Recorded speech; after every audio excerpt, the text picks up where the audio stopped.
quack. But watch this though. I'm back with another live gameplay. Man, I've been trying to beat this match for a couple of days and I just can't do it. I'm on this world tour. I'm over here in London in the second stage on the fifth match where you gotta pick at least 2 blue cards, right? But the cards that you're fighting against are higher than your cards. And it's a cage match. You don't have to climb out the cage. You got to get a pin.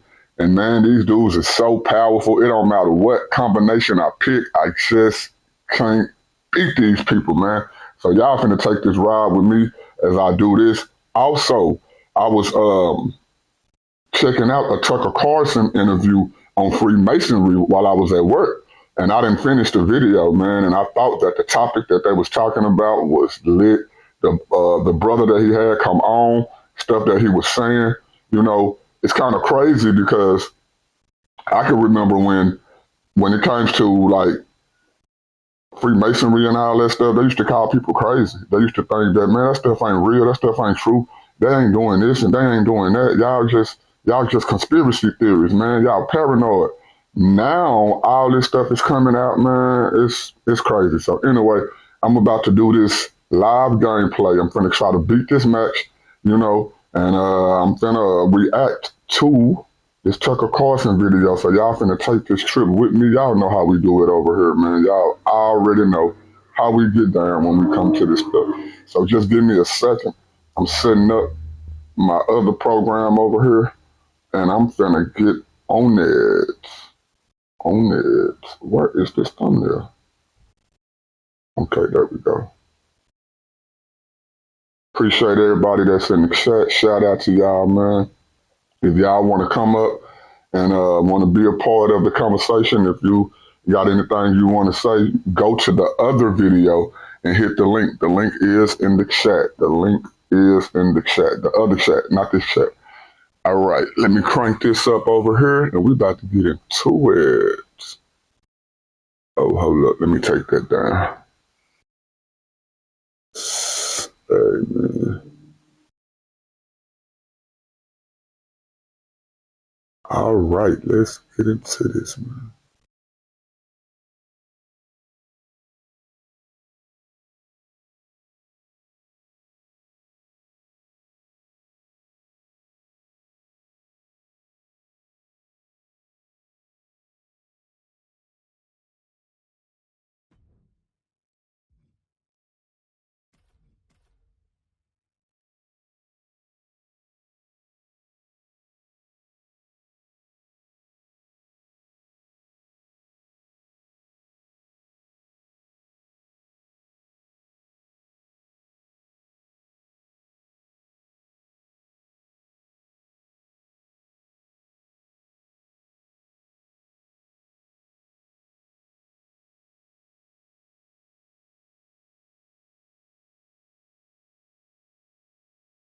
All right.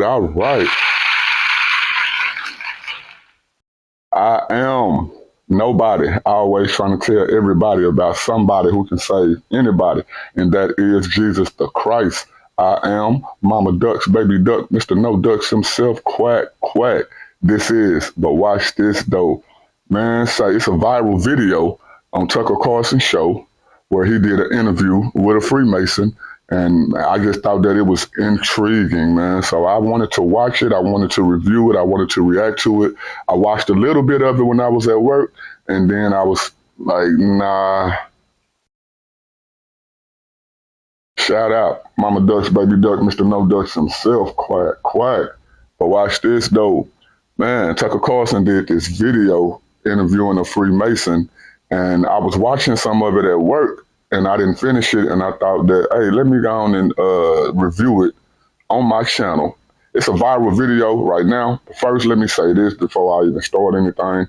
I want to say copyright disclaimer under Section 107 of the Copyright Act 1976. Allowance is made for fair use for purposes such as criticism, comments, news reporting, teaching, scholarship, education, and research, man. Well, for me, this is about to be educational.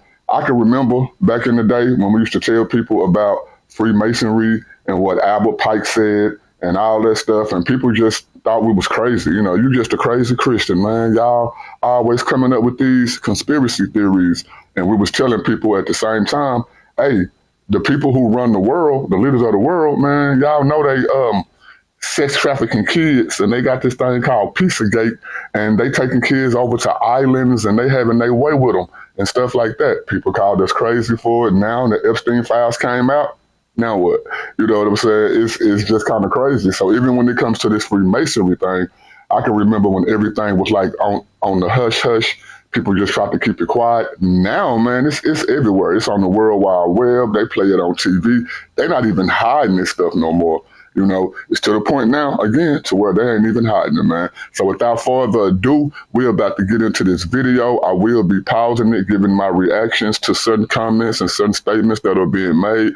But what I did see so far, man, it had me lit. So hopefully it'll have y'all lit. Let's get into it. But watch this, though.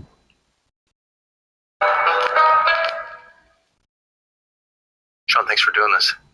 It dawned on me the other day, years after it dawned on you, that there are no secular leaders of anything, and that people pose as, you know, science-based and non-religious, but everyone who has power in the world is religious, I have noticed. I got to stop it right there. That's a good point. Haven't y'all noticed that too?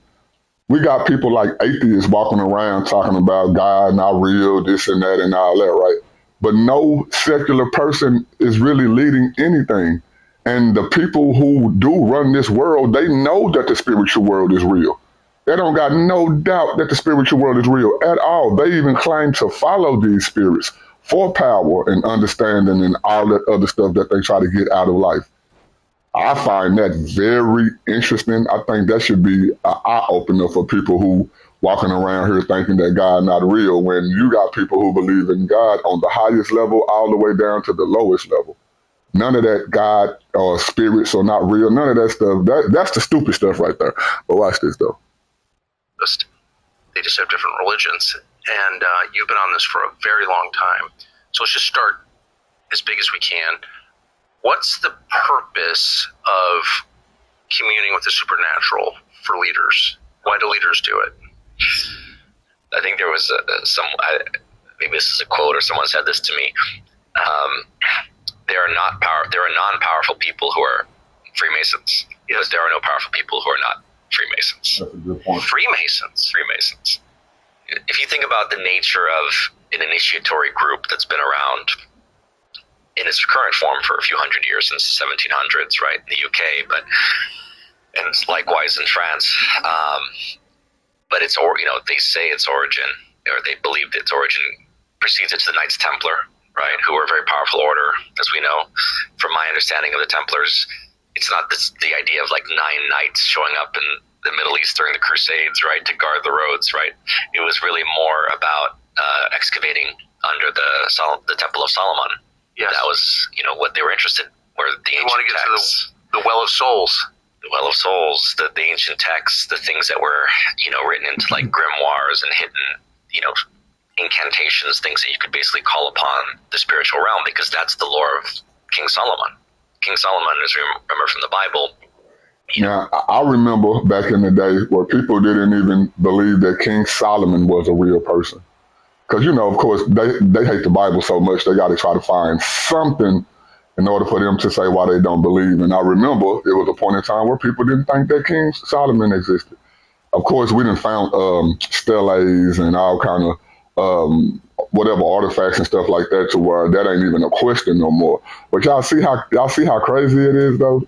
Especially when it comes to these non-believers and stuff like that. They'll say and do anything just to not believe in God, but then they claim to be the smartest. They claim to have done all the research. They claim to have all the knowledge, all this stuff. But even the most powerful people in the world who have all the information is telling you that this stuff is true.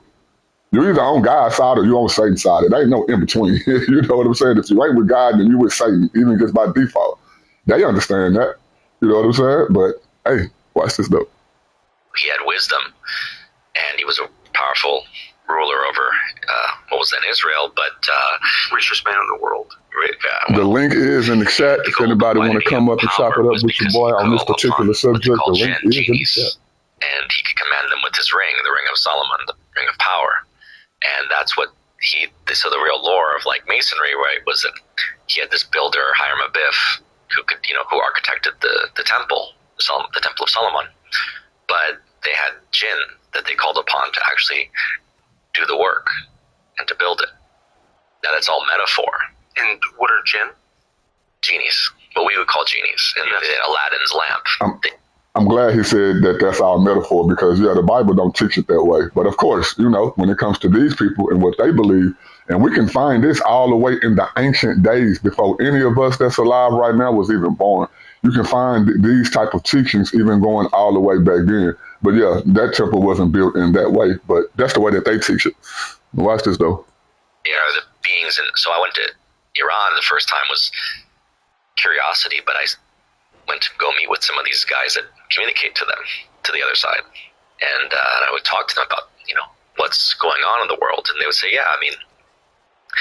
the jinn in Islamic lore is very similar to like angels and demons, or the watchers in the Book of Enoch, right? Yes. Who are not, they're both dark and light. Some serve God, some serve the dark side. And so the idea of like Power of Solomon was to be able to have a relationship and mastery. And some people say that he actually got overwhelmed by the power, and that's why he fell, right? He ended up with the love affair that sort of sank his rulership, because it's a very dangerous gambit once you start communing with that side. But I believe all the initiatory paths, Freemasonry is just one of them, the most famous one, lead you to that realm, to that understanding that there's spiritual forces invisible to us that are working through people in this world. And just because someone is a so-called Christian doesn't mean they're serving God. And just because someone is a Muslim doesn't mean they're serving the devil. I like that he said so-called Christian. Let's go. And it's the same across the entire planet, that there are forces of dark and light working through every religion, every people, even through our own lifetime, our own souls. At any point, you grow up in Hollywood or whatnot, you realize, like, it does seem that people can sell their souls and maybe not even be aware of it. Because to me, it's not Satanism is like, can be incantations, it can be blood sacrifices and rituals. The link is in the chat for anybody who want to join the conversation, whether you agree or disagree. The link is in the chat. But watch this, though. They can also just be worship of the material realm. Yes. Right? So when you get into that realm of like, I want power, I want worldly power, I think that's the satanic path. They don't think of it as such. But materialism at its heart is worship of the earth. And that's why people talk about the earth. It's like, it's kind of Lucifer's domain, right? Because if you start worshiping money and, and yourself, your own ego, well, you've lost sight of the transcendent power of God. There's no question about that. There's no question. And I think all of us experience that in our own lives. But just to back to what you initially said about the Masons, so we're about 100 feet from a Masonic Lodge. They're all over rural America. Yeah. They're kind of a vestige of the past. This is how I think of them. Bunch of elderly guys with ceremonial swords. Yeah. Telling stories. I have one. You have one. I have one right over there from that lodge. You don't think of them as a threat or even a meaningful player in current events. But then I should say I don't know much about it. Yeah. I don't. So really at all. You joined the Masons. Why did you do that, and what was it like? So it was a journey of initiation, I think, that I was going through at that time, right out of college. Because in my college years, I started getting deep into studying history, and even in the Procopius was writing the history of Justinian, right, the Roman Emperor, Byzantine Emperor, and he described him as a shape-shifting demon, basically, in that book, in The Secret History, and that was buried for a long time.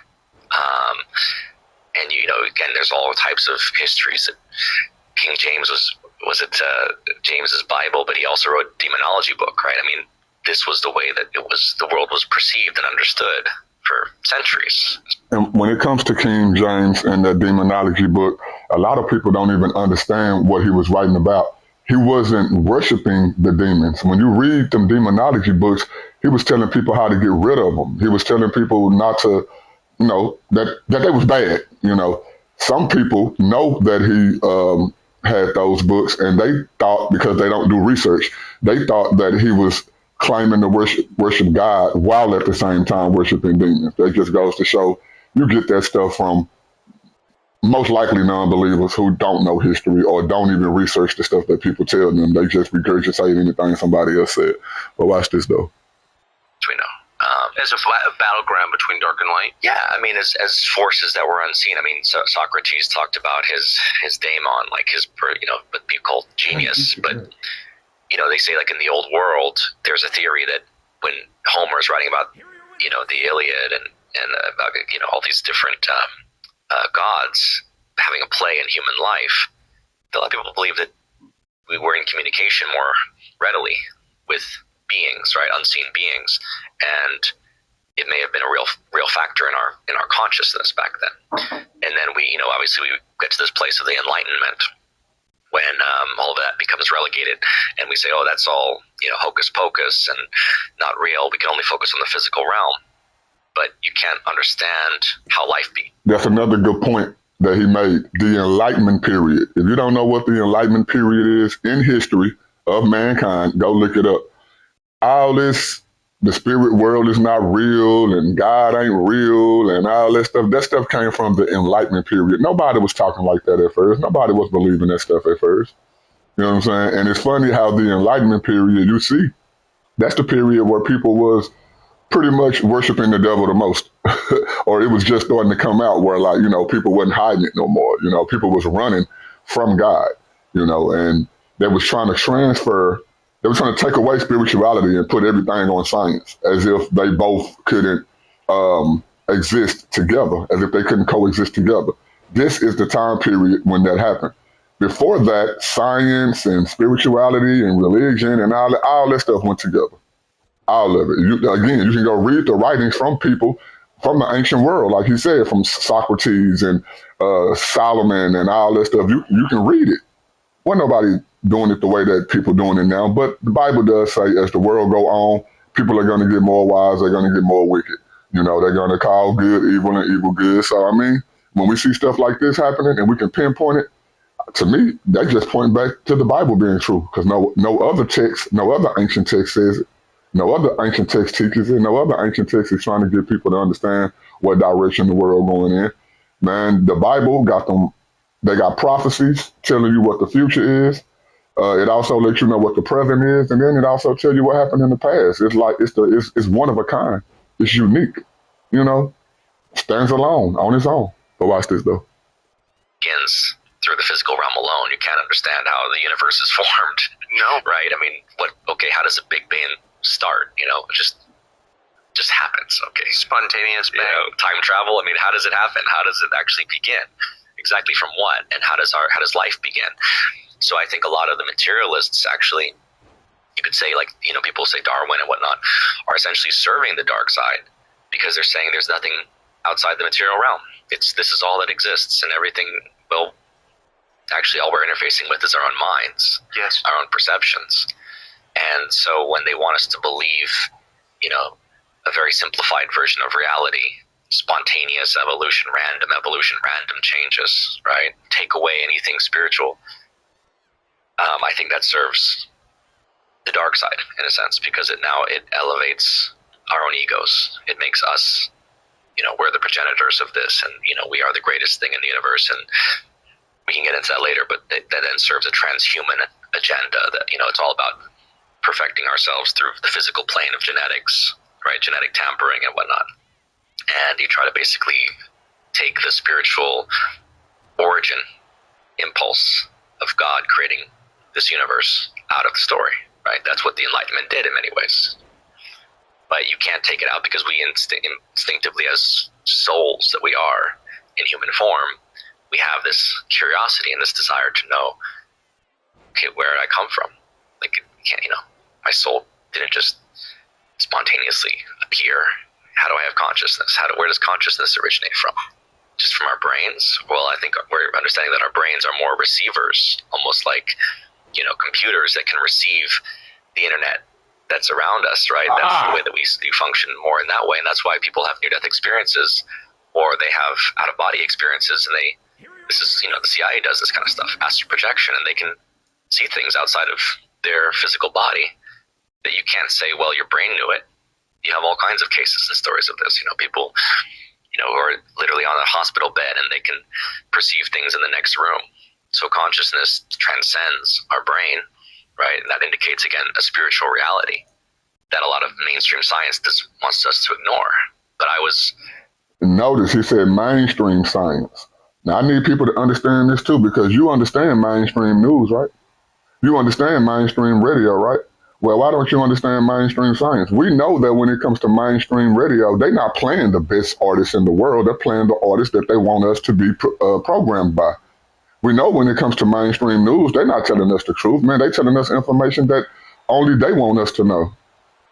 So when it comes to mainstream science, come on, man, same thing. Apply it. It's so easy to debunk this stuff. It's so easy to understand this stuff, but I guess you got to have discernment. And you know me, I say discernment come from God. So if you ain't got God, I can understand why a lot of these non-believers will believe in mainstream science, even when it switches up every day. It switches up all the time. They'll tell you this is true, and they'll be telling you that that's true for 10 years. And then they'll say, well, hey, we just came to this new understanding. What we told y'all was true ain't true no more. Ain't that funny? But then people rely on mainstream science. That is crazy to me. But watch this, though. Like looking at history and saying, no, we've always had this impulse to see a spiritual reality, or what Plato calls like the ideational realm, the world of ideals, before we get to the material realm. So let's not try to ignore that. So it's rare these days. A company that actually makes things here in the U.S. We're going to go past this. Here or assembled here. Actually, I don't know what Tucker's selling, but I don't want to be blamed for it. That's the collection thing by the American 20 study these things and like, why? All right. Yeah. So I would study these things, and I ended up going into I met this guy who was himself Mason, and he was a Jersey kid who was like my age, and we started. He had been exploring these haunted places. New Jersey is notorious for being haunted. They have a whole magazine called Haunted NJ, right? And not just Jersey, but let's say the East Coast, but especially New Jersey. They've got some history there. I don't know what it is. And so he was exploring these places like Greystone, which was a massive mental hospital. Woody Guthrie was there, for example. And you saw it in the recent Bob Dylan movie. He goes and visits Guthrie at the Greystone Mental Hospital. This place was for 100 years, it was one of the biggest mental hospitals in the country. It was the biggest foundation when they built it, until they built the Pentagon after. So it was a massive, we went to this place at night, and even though it was shut down, it was still, the lights were still on. And it's about 5 or 6 stories tall, and underground there's tunnels and passages that go on for miles around. So we would go explore this place at night. And let's just say that high strangeness ensued. Because he started it's an abandoned mental hospital in New Jersey. Man, I can't beat this match, man. I ain't know this much hard, bro. And so from the first time that we went there, oh my God, that shouldn't have made this match that hard, but different things it is what it is. I'm gonna beat it. In a way that I made a film about it, Greystone Park, to kind of I'm gonna beat this match, but man, y'all see what I've been going through, right? It's like they don't give you a chance. It's like they can hit you with just 1, 2 moves and it's over. But we're gonna get past it. And I gotta beat what's that? I think that's Elton. I gotta beat Elton because Elton is the weaker one. You know, so yeah, Elton is the weakest one. So I'm definitely gotta pin him. Symbolize the way that fear operates to me. I believe that our frequency attracts forces, and so when you go into a place like that where thousands of people have died, they had like a mass grave, basically, thousands of people that had died there over the course of 100 years, and there'd been a lot of abuse. And I think also people go into this place where they would go into that place who are themselves, we call mentally ill, but a lot of them I think were demon possessed. Yes. And so imagine it's now becoming a place of very... That's a good point too. All of these new diseases that they coming out with, and they are, just putting names on it. Back in the ancient days, man, a lot of that stuff was called demons. People had demons in them, and they had to get them demons out of them. Now, today, when it comes to the secular side of the world, they act as if you can give somebody a pill or some kind of liquid medicine and that thing leave. And 9 times out of 10, it never does, because the only way to get demons out of you is spiritual, man. I heard one doctor say that, and these are their words. I heard one doctor say, like, when it comes to stuff like ADHD and diseases like that, they just gave it a name, but those are actually demons on those kids and people, and they could be, wiped out spiritually, but people keep it for their whole life because they try to make it a medical thing rather than a spiritual thing. I've heard that myself. So he on point with that. Let's go. Dark energy. And hard to imagine anything darker than that. Right. Yeah. And so what we saw was like indications, paraphernalia, books, things like this left behind of like satanic rituals. Like people would go there and perform rituals to draw upon that energy.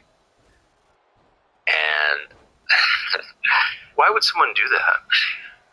Well, so this gets into the nature of this realm, right? If we, again, like we understand, like material realm is what we see and what we interact with, what we think we're interacting with, but as we know, at heart, it's all energy. Like this table is moving particles, right?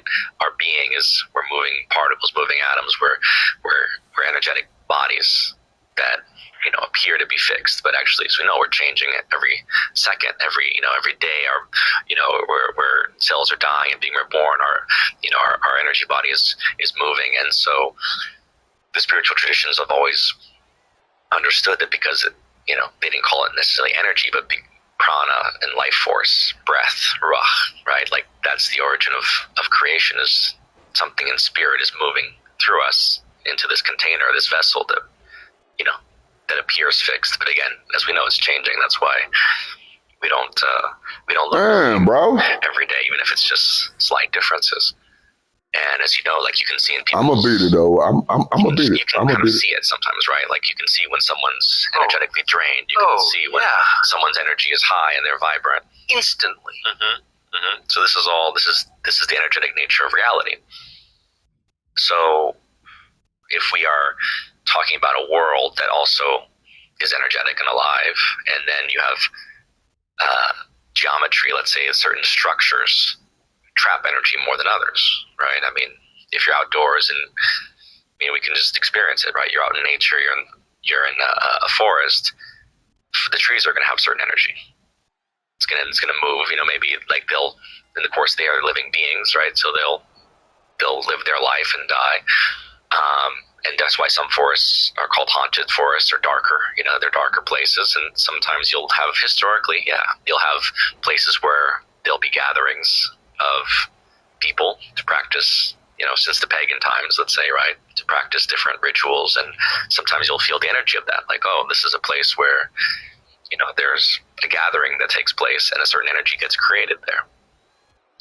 Same way as like a building. I mean, that's what a haunted house is, right? Like, if you're in a house and it's, someone gets murdered, it's going to have a heavier energy, right? Because it hasn't, unless you come and bless it and really, do the right energy, do the work to move the energy through, to let it pass, right? To let the souls go. And I had that experience with one of the haunted places I went to. It was like a place that was notorious. It was next to a mental hospital where kids were housed. And this was upstate New York. This was different from Greystone. And in that house next to the mental hospital for kids, the legend has it that a priest that was molesting these kids at that property and actually killing some of the kids and doing black magic. And in that house, I saw people get possessed, and we heard the sounds of hell, like coming from, I mean, it's hard to imagine that this is what we experienced. You know, we'd be upstairs and all of a sudden we'd hear howling of dogs and laughter, like demonic laughter and things like this echoing through the house. And so we went back multiple times and we blessed the house, and the final time really felt a purging of energy, and the house burned down on its own within about a month or two. So that's the kind of thing we talk about, like the energy that gets trapped in places until you come with higher frequency of blessing a place and, you know, clearing the energy. So again, we're talking of a battle of dark and light, those forces that draw upon dark energy, because they can then invoke spirit, let's say darker spirits, that hooks into that. If everything is, let's say, like frequency, fear, you know, things that are horrific. Horror films play into the psychology, right? It's like Freddy Krueger, right? He preys upon, he's a dream demon, right? He infects people with fear. And we think about how, like, demons are what? They're scary, right? They're monstrous, they're shadow. Don't forget, this is an ex-Freemason. He was actually a part of the lodge. A little bit in this video, he about to say that he went to the same lodge with Jay-Z. Him and Jay-Z was in the same lodge. There are things that that create fear in us, and then it seems to be like a frequency match, almost. Do you think that's one of the reasons that Jesus so often tells his disciples not to be afraid? Yes, that's exactly right. So remember when Jesus casts out the demons, he sends them into the swine. Yes. Right? He's like, yeah, get them out, get out of the human kill themselves. vessel, and they go and kill themselves, because a lot of the demonic, I mean, again, there's different frequency of demonic energy. There's madness. A lot of psychosis we have experiencing in this country, I think, connects to it. A lot of it ties into alcohol and drugs. That's, you know, lowering people's frequency. You know, it's one thing to have, you know, a glass or two, but as we know, a lot of alcohol, what does it do? It takes us out of our right mind. In my experience of seeing people get possessed, it's pretty much like seeing someone's, you know, when someone's out of blackout drunk, and we've all seen it. Someone's coked up or out of their mind on with alcohol, and they behave erratically, irrationally. They get aggressive, they get mean, or they start laughing hysterically. And the next day, they may not remember anything. It's exactly what possession is. Because when you see someone get possessed, they just like it's like a flip of a switch, and they go from someone you can see, look in the eyes and see what they are, to just checked out. I've seen people screaming. I've seen people laughing maniacally. I've seen just check out, like just staring blankly. But you know it. You know that this person's not in their right mind. Yes. And the key is to try to bring the light back, breathe, bring the good energy back, raise the frequency, so they can come back to their selves.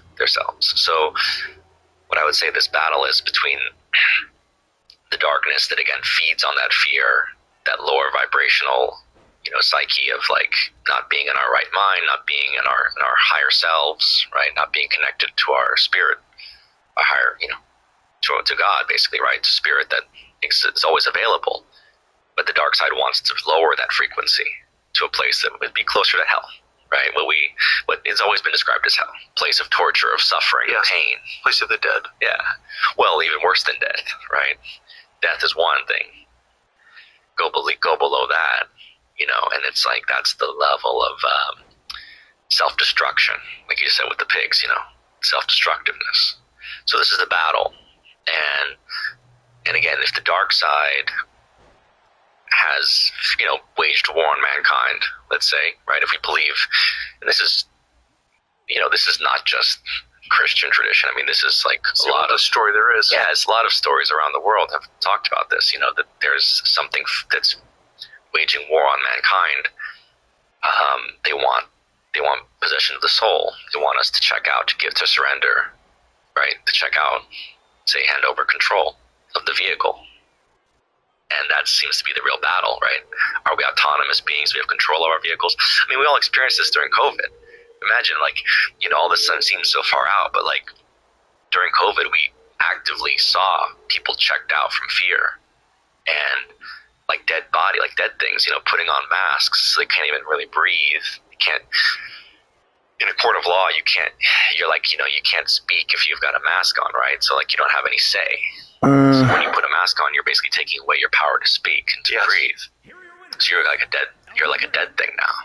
And then beyond that, we saw the hysteria that came with it. Don't forget, y'all, Tucker Carlson did an interview with this ex-Freemason, Sean Stone. The video is viral. It's all over the internet. Everybody talking about it. So I thought that I should cover it too. Shout out to everybody in the chat. I see the numbers right here on the screen. I appreciate y'all for watching. Let's get back into it. With it, from fear. All that fear around, you're infected, you might be infected, this person could be infected, you didn't get your shot, you better stay away, you can't come to the family gathering, you can't come to my establishment. And if you're in California, I left the state because it was like, I can get a fake vaccine card, but I don't want to engage with people that are mandating this, right? What kind of hysteria, what kind of madness is this, right? So we've all experienced that kind of possession, not like some people personally experienced it and then said, wait a minute, I was in fear and I've woken up, and others just saw it and saying, it's like everyone's possessed all of a sudden by this fear. So what's in your toothpaste? If you're using the brand you grew up with, you probably don't want to know. The ingredients likely include fluoride, something called SLS, glycerin. They're not going to show it real commercial. They're going to take us off. We're going to wait till this commercial over, then I'm going to bring it back up. But yeah, man, I think this was a real good interview. I think it was real enlightening. Like they said at the beginning, man, it's funny how all the rulers of the world believe in some kind of God, some kind of spirituality, some kind of religion. All of them. So to see people at the bottom sit up here and tell us that, God not real, spirituality not real, when the people who run the world telling you that it is. That is crazy, man. There is not one secular leader who's doing more than the leaders who actually believe in some form of spirituality. I find that lit. It's just different. Let's bring it back. Be back on the screen, but watch this go. Miracle tooth powder is changing everything. People are ditching traditional toothpaste with pressure. Going on with that, Tucker. Bream Clear Tucker percent. Right. So the Masons practice a religion? How would you describe what Masonry is? Well, Masonry is based in the Old Testament. A lot of the Masons I know are Christian, but again, it's so-called Christian. Did y'all know that? Did y'all know that the Bible talks about stone builders? It even called Jesus the cornerstone. That's where people like Freemasons, they try to take that and, they try to flip it and all that, but they get a lot of that stuff from their misunderstanding of the Bible or their secular view of the Bible. Let me say it that way, So, yeah, it's real. It's real. Initiatory path. So I don't look at it as Masons are evil. What I experienced was that so I'll put it like this. The first night that I went there, where was this? The Cornerstone Lodge in New York, which is a very famous lodge. People like Jay-Z, go there and whatnot. It's there you go. Y'all just heard him say. He just said Jay-Z go to the lodge. Well, if y'all know what I know, Jay-Z has been kicked out. Per se, of the people who are the hierarchies, the reason why they brought Jay-Z in, and y'all can go look this stuff up. They brought, it ain't just Jay-Z. They got somebody for every market, every corner. Jay-Z thing was to be the person over the black music industry, bro. To let them know who was good, who wasn't good, who they can bring in. That was his job for them, if y'all didn't know that. Well, now they done cut the dude loose. They won't give him no more loans. If y'all been keeping up with some of that type of celebrity news, man, that's the reason they were saying that Jay-Z's casinos and all that stuff, they going downhill. They saying the dude spent a lot of his money on gambling. That's why he back out here rapping now, trying to do albums, trying to make sales, because they pretty much broke. The Freemasons, the lodge that they are part of, again, won't give them any loans, won't give them any help on nothing. So supposedly, allegedly, The Carter family is out here on their own now. They almost like us, regular people, man. So don't be surprised in the next few years if you see Jay-Z at Walmart in a regular clothes with a regular car. You know what I'm saying? But let's get back to the video.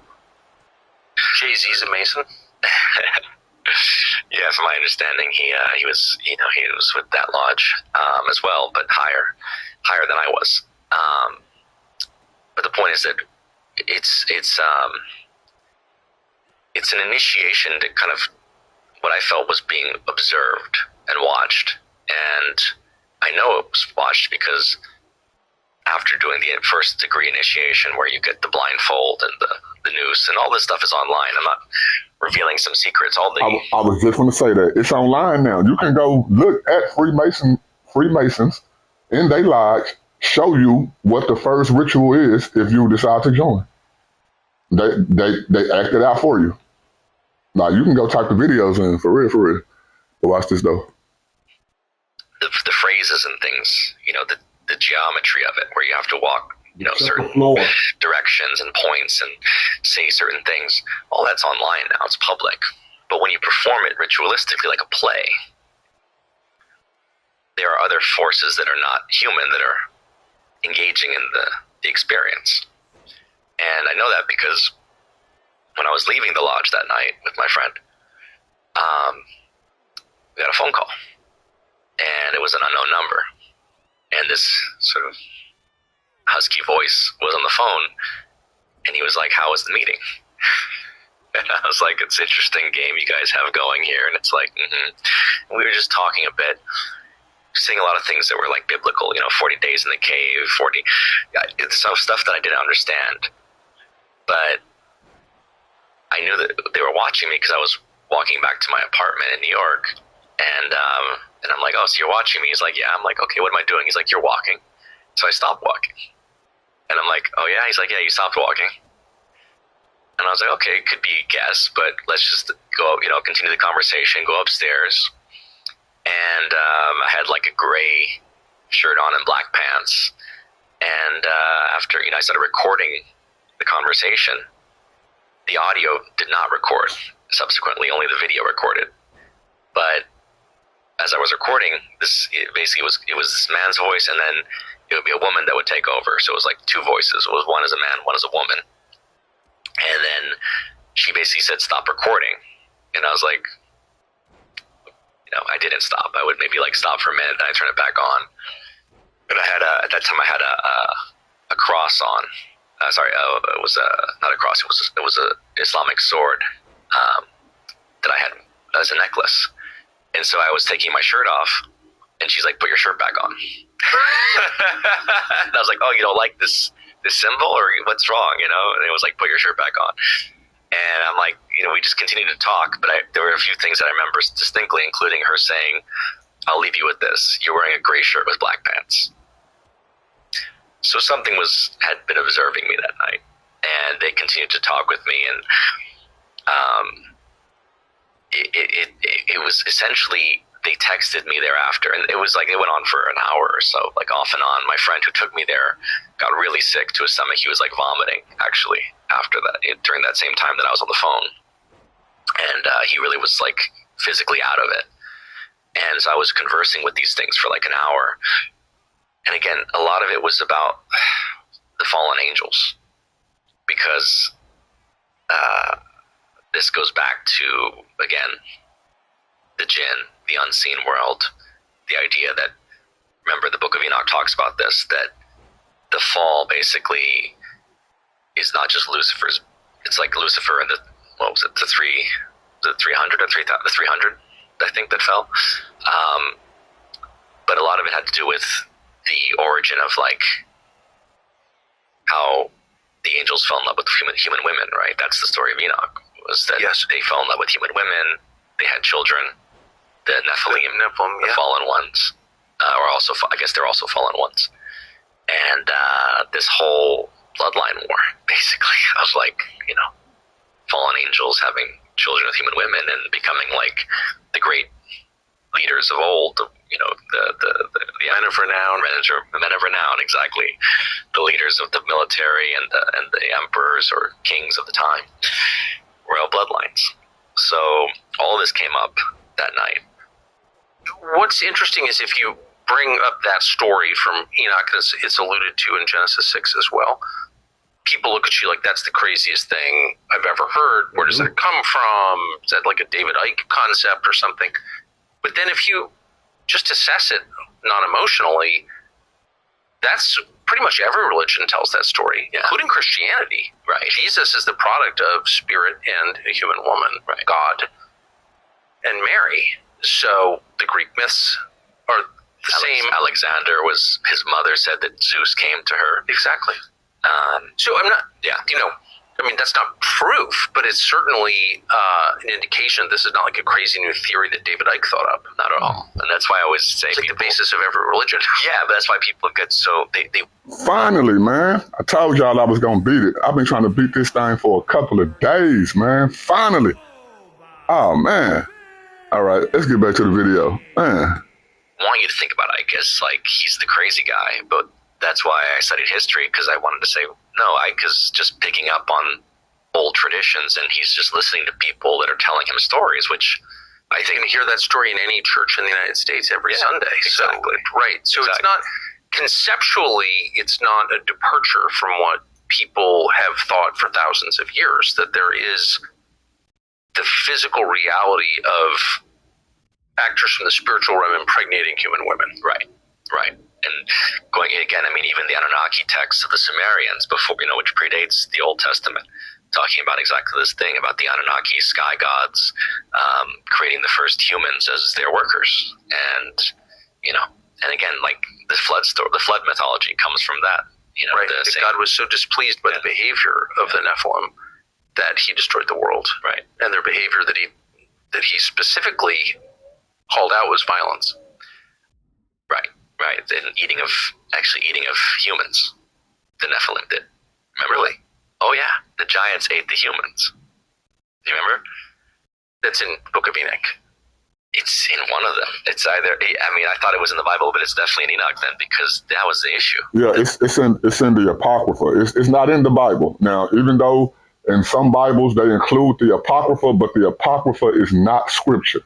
Okay, those are writings that they carried with them from that time, and it does give us a breakdown of the world at that time, of the Jewish way of thinking at that time, but they are not scripture. The Book of Enoch, Second Ezra's, and all that stuff, the Gospel of Thomas and Mary and all that stuff is not considered scripture, but it is a part of their history. So yeah, that's where you find a lot of that stuff that he's talking about. But isn't it funny how even the secular world, the things that they believe when it comes to stuff like Freemasonry, it still comes from those same people, the chosen people of God. That should be mind-blowing within itself. Notice, there are other religions on earth. There are religions older than the Bible. The Bible ain't claiming to be the oldest. It's claiming to be true. That's why it tells us about the past, the present, and the future. But isn't it funny how even the secular believers in a religion or spirituality or any of that, all of it ties back to the Bible. That should be mind-blowing to people. But watch this, though. The giants were eating people. And so this, then takes us to the very, present day of, when demon, the lore around demons drinking human blood, or demon-possessed humans drinking human blood, Dracula mythology, right? I mean, yes. This is all, it's drawn upon the old world, but when Andrew S. Thompson talks about adrenochrome and people say, oh, he made that up, and I go, yeah, except I talked to a military intelligence guy who goes, adrenochrome is real because it comes across our this. Oh, come on with these commercials. You're not ready for it. We're going to remove that from the screen until this commercial is over. Yeah, y'all, he's saying some real interesting stuff. Now, a lot of this stuff I already knew, but just to hear it from a person who was actually at the lodge, a person who's actually a Mason, again, people used to call people crazy for this stuff. They used to call people conspiracy theories for all this stuff. Now that it has came out, people act as if they was never thinking that way. We should be pretty much outraged. But I mean, ain't nothing we can really do. I mean, they got all the armies and the rockets and the missiles and all that stuff anyway, you know what I'm saying? But for people to know this stuff now and still follow secularism, to listen to secular music, watch secular TV shows and stuff like that, well, I'm not saying you're going to hell for it. What I'm saying is you shouldn't be influenced by it after knowing all this stuff. They doing this stuff on purpose. On purpose. They know what they're doing, and people keep saying, oh, they lying to us, they lying to us. No, they're not. They showing it to you right in your face. Go look at most of these rap album covers. Go look at most of these movie covers and all that stuff. Y'all don't even recognize the signs and symbols that are in a lot of that stuff. Well, most people don't recognize it. I ain't gonna say y'all, because I know my audience, a lot of y'all are smart. A lot of y'all are up on game. Y'all do know what's going on in this world. But if there is a few people in my chat, in my audience, who don't know, they need to go look into this stuff, man. Real talking. If you're not a believer, this stuff will help lead you to Christ. You know, so you can get saved, help you to repent of your sins, and, you know, start sharing the fruits of God. But watch this, though. Our messaging boards all the time. You know, adrenochrome is being trafficked into the country. So adrenochrome is a compound from the human adrenal gland? Is that correct? Yeah, I mean, my understanding is it's like an adrenaline. Basically, it's adrenaline that gets secreted from, like, obviously adrenaline from anxiety, from stress, fear, and it's, you know, it's something specifically that is being used for, you know, as a drug, or is it, you know, is it demonic food? I don't know. I mean, it's not something that I've personally experienced, but, you know, it's like we're connecting the ancient world to the modern world, and it seems to be, you know, if it's one long thread, we can't just ignore that. Well, here's something that thieves count on. Security cameras usually stop where Wi-Fi stops, right? Makes sense. So if you've got a barn, a job site, equipment parked outside, Tucker. along drive show, not to tech. It's very common. It's defendcellcam.com. It's very interesting to me that some of the main themes throughout human history, blood being the life force, the spirit, the magic in the blood, right? The magic in the blood, genetics, bloodline. Mm-hmm. These were full-blown preoccupations for every civilization before 1945, and they've just been eliminated from public conversation By media. But media is the greatest magician of all, right? I mean, it's so interesting that you mentioned 45. Obviously, that's the end of the Second World War, right? British broadcasting was originally part of British intelligence. Like, it was always, you know, they understood that propaganda was key. I mean, that was First World War effort, bringing us into the First World War, getting us involved, and then obviously the Second World War the same. There was a huge amount of propaganda that was put out for it. But then we adopted those same techniques post 45, I would say, with the various radio projects. You know, whether it was like, you know, and from radio to television, right? The same concept. A lot of the guys, as you know, that were like intelligence OSS officers, or, you know, part of the OSS, then became like executives and whatnot for the original, you know, TV channels, which, as you know, at the time was like, what, like 4? You know, it was like ABC, CBS, 3 plus PBS, yeah, 4, right? And so it was very important to send out messaging, and then likewise with radio, it was the same thing. It was like, okay, first radio was used, you know, for information before television, but then radio became the music, and so it became like top 40. What was it? The top 40 project. Like, essentially, it was like, let's figure out how to basically condition people using music, and it's no longer going to be symphonic, right? Like long symphonic pieces of music. It's going to be short, 3 minutes or less of, you know, something that can like hook people and culturally propagandize over and over, hypnotize people, essentially. I mean, that's what music does. Think about when we listen to him, y'all. He's telling y'all that, and which I look back in the past, I've seen it too. Go look back at music from like 40s, 50s, and all of them songs. They would have like two, both sides of the tape for like one song. They'll be up there just singing their heart out. Well, all of a sudden, they decide that they want to hypnotize people, so we're going to shorten the songs. We're going to play more of the hook than we do the verses, so we can get it trapped in people's mind. You ever wonder why you find yourself just singing a song in your head one day and you ain't even heard it in a while? Or maybe you have heard it, but then you just can't get the song out your head? That's intentional. That's on purpose. But watch this, though.